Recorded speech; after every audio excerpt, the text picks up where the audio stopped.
दोस्तों, आज जो मैं आपको कहानी सुनाने वाला हूँ, आपकी आंखों में अगर आंसू नहीं आए तो फिर मुझे कहना। बस शर्त यह है कि आप इस कहानी को थोड़ा ध्यान से सुनना और मैं जो बोल रहा हूँ उसको अपने माइंड में इमेजिन करना। और चैनल पर नए हैं तो चैनल को भी सब्सक्राइब जरूर करें। ये कहानी एक आदमी की जो कि दिन रात मेहनत करता था अपने परिवार वालों को पालने के लिए, अपने परिवार वालों का पेट भरने के लिए, जो कि हर आदमी करता है। लेकिन इसका जो बेटा था वह बिल्कुल ही आलसी और कामचोर था। वह सारा दिन सिर्फ मौज मस्ती करता रहता था और अपने आप की कमाई को खर्च करता रहता था। तो इस बात को लेकर वह आदमी बहुत ज़्यादा परेशान रहने लगा था। लेकिन जब उसे लगने लगा कि अब पानी सर को ऊपर से जाने लगा है, तब उसने अपने बेटे को बुलाया और कहा कि अब तुम्हें काम करना पड़ेगा। तुम कुछ भी करो, लेकिन शाम तक अगर पैसे कमा के नहीं लाए तो तुम्हें घर में आने नहीं दिया जाएगा। उद्धरण चिन्ह। अब लड़का तो था ही आलसी। वो अपनी माँ के पास गया और सारी बातें बताने लगा। तो उसके माँ ने अपने पास से उसको कुछ पैसा दे दिया और कहने लगी, तुम अपने पापा को शाम में ये कहना कि यह मेरी मेहनत की कमाई है। शाम को जब वह आदमी घर आया तो उसके बेटे ने उसके पास से सारे पैसे उसको दे दिए। वह आदमी को सब कुछ पता था, तो उसने अपने बेटे से क्या कहा। उसने ये कहा कि तुम इस पेज को कुएं में फेंक के आ जाओ। उसके बेटे ने एक भी सवाल नहीं पूछा और सीधा जाकर उसे पैसे को कुएं में फेंक कर आ गया। अगले दिन उसे आदमी ने अपनी बीवी को उसके मन के घर भेज दिया और अपने बेटे से कहने लगा कि मेरे बेटे, तुझे आज और पैसे कम कर लेकर आने हैं। अब लड़का सीधा अपने बहन के पास गया और अपनी बहन को सारी बातें बताने लगा। तो उसके बहन ने भी उसके हाथ में कुछ पैसे रखे और उसे कहने लगी कि शाम को जब पापा घर आएंगे तो ये पैसे उन्हें दे देना और कहना यह मेरी मेहनत की कमाई है। शाम को जब आदमी घर आया, उसके बेटे ने फिर से अपने पास से जितने पैसे थे अपने आप को दे दिया। उस आदमी ने फिर से वही बात कही कि इस पेज को जाकर कुएं में फेंक कर आओ। और इस बार भी उसके बेटे ने एक भी सवाल नहीं किया और सीधा जाकर कुएं में उन पैसों को फेंक कर आ गया। अगले दिन उसे आदमी ने अपनी बेटी को भी अपने रिश्तेदारों के यहाँ भेज दिया और फिर से अपने बेटे से कहने लगा कि बेटा, तुम्हें आज और पैसे कमा के लाने हैं। अब उसे लड़के के पास कोई भी रास्ता नहीं था। अब उसे लड़के को कोई भी पैसा देने वाला नहीं था। तो वह लड़का मरता क्या ना करता। रात को तो घर जाना ही है, इसलिए वह सारा दिन काम ढूंढने लगा। बड़ी देर के बाद उसे एक जगह काम मिल गया। एक ट्रक से भारी सामान उठाकर उस भारी सामान को दुकान में रखने का काम।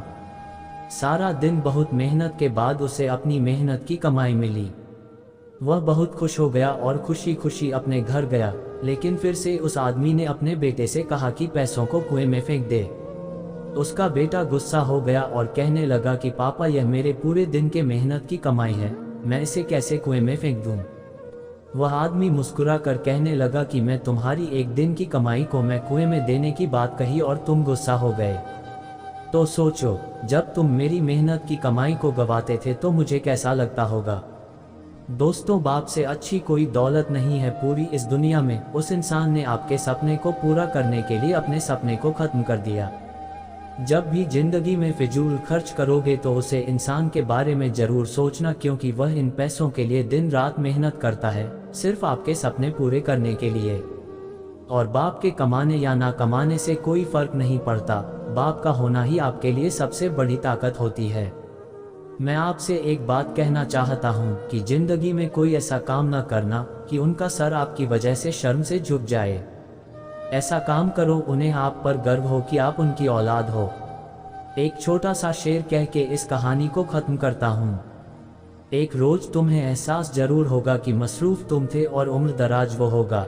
एक रोज तुम्हें एहसास जरूर होगा कि मसरूफ तुम थे और उम्र दराज वह होगा। जिसकी उंगली का सहारा पकड़कर चला करते थे, आज वही छड़ी का तलबगार होगा। और जिसके सदके में जी रहे हो आज, वह ना रहा तो क्या होगा। पर अभी भी वक्त बचा है कुछ खास तुम्हारे पास। कब तक? जब अब तक के बाप का साया तुम्हारे साथ होगा और जन्नत के तलबगार हो तो सीने से लगा लेना, क्योंकि वही कल जन्नत का दरवाजा होगा। दूसरी हिंदी कहानियाँ। उड़ने वाला घोड़ा। एक बार एक राजा ने दो लोगों को फांसी की सजा सुनाई। फांसी का दिन तय किया गया और तब तक के लिए उन दोनों को एक काल कोठरी में डाल दिया गया। जब फांसी का दिन करीब आया तो उन दोनों को उसे काल कोठरी से बाहर निकल गया। फांसी के फंदे तक लेकर गए और सारे लोग देख रहे थे और उन दोनों की आंखों के सामने उनकी मौत खड़ी थी। दोनों के सामने फांसी के फंदे लटक रहे थे। उस राजा ने उन दोनों से पूछा, अगर तुम्हारी कोई आखिरी इच्छा है तो बताओ। पहले आदमी ने कहा, मेरी कोई आखिरी इच्छा नहीं है। दूसरा आदमी से पूछा गया, क्या तुम्हारी कोई आखिरी इच्छा है? वह आदमी जानता था कि राजा के पास एक घोड़ा है और राजा अपने घोड़े से बहुत प्यार करता है। उस आदमी ने कहा, मैं आपके घोड़े को एक उड़ने वाला घोड़ा बन सकता हूँ। मेरे पास एक ऐसी विधा है जिसकी मदद से मैं आपके घोड़े को एक उड़ने वाला घोड़ा बना दूंगा। मैं तो मरने ही वाला हूँ, तूने मैं आपको यह विद्या देकर जाऊं। दरअसल वह आदमी जानता था कि राजा अपने घोड़े से बहुत मोहब्बत करता है। ये सब बातें सुनने के बाद राजा ने कहा, क्या तू सच में ऐसा कर सकता है? उसने कहा, हाँ, 1 साल के अंदर मैं आपके घोड़े को उड़ने वाला घोड़ा बना दूंगा। राजा को लगा, अगर सच में यह ऐसा कर सकता है तो मैं दुनिया का इकलौता ऐसा राजा बन जाऊंगा जिसके पास उड़ने वाला घोड़ा होगा। राजा ने कहा, अगर 1 साल के अंदर तू ऐसा नहीं कर सका तो? उस आदमी ने कहा, तो आप मेरी गर्दन धड़ से अलग कर देना। राजा ने बात मान ली और 1 साल के लिए उस आदमी को रिहा कर दिया गया। ये सब होने के बाद जो पहला आदमी था जिसको फांसी होने वाली थी, उसने उससे आदमी से कहा कि तूने झूठ क्यों बोला? तू जानता है कि ऐसी कोई विद्या नहीं है, तो तूने ये सब ढोंग क्यों रचा? उसने कहा, मैंने अपने आप को 4 पॉसिबिलिटी दी, 4 संभावनाएं दी।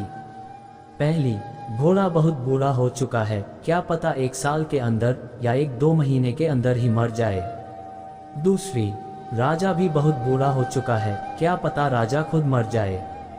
तीसरी, क्या पता इस 1 साल के अंदर मैं खुद मर जाऊं, नेचुरल डेथ से, तेरी तरह फांसी के फंदे में लटक कर नहीं। और चौथी, क्या पता मैं घोड़े को सच में उड़ा दूं, घोड़े को मैं सच में उड़ना सीख दूं। दोस्तों, हमें इस कहानी से यह सीख मिलती है, जिंदगी संभावनाओं का खेल है। जिंदगी में आप सफल होंगे या नहीं होंगे ये भी एक संभावना है, पॉसिबिलिटी है। आप जो चाहते हैं वह आपको मिलेगा या नहीं मिलेगा ये भी एक संभावना है और पॉसिबिलिटी है। ये जिंदगी आपको कहाँ लेकर जाएगी कोई नहीं जानता। बहुत से ऐसे लोग थे जिनके बहुत बड़े बड़े सपने थे, लेकिन आज उनके पास कुछ भी नहीं है। इसकी सिर्फ एक वजह है, उन लोगों ने बहुत जल्दी हार मान ली, बहुत जल्दी गिव अप कर लिया। किसी ने क्या खूब कहा है, इस जिंदगी में कभी भी हार मत मानो, क्योंकि मिरेकल, चमत्कार हर रोज होते हैं। क्या पता आपके साथ कभी हो जाए, याद रखें। लेकिन हाँ, याद रहे कि आपको मिरेकल होने का इंतजार नहीं करना है, बल्कि कोशिश करना है, फिर जाकर चमत्कार का इंतजार करना है। उस आदमी ने कोशिश किया, तब जाकर राजा ने उसकी सहमति दी कि 1 साल तक तुमको मोहलत दी जाएगी। इस तरह दूसरे बंदे ने कोशिश ही नहीं की तो उसको फौरन फांसी की सजा सुना दी गई। तो आप समझ गए होंगे मैं कहना क्या चाहता हूँ, पहले कोशिश उसके बाद चमत्कार का इंतजार। तो दोस्तों, आपको ये best inspirational story in Hindi कैसी लगी, आप मुझे कमेंट करके जरूर बताइए। इसी तरह का हम और भी कहानी लाएंगे, आप उन सबको जरूर सुनें।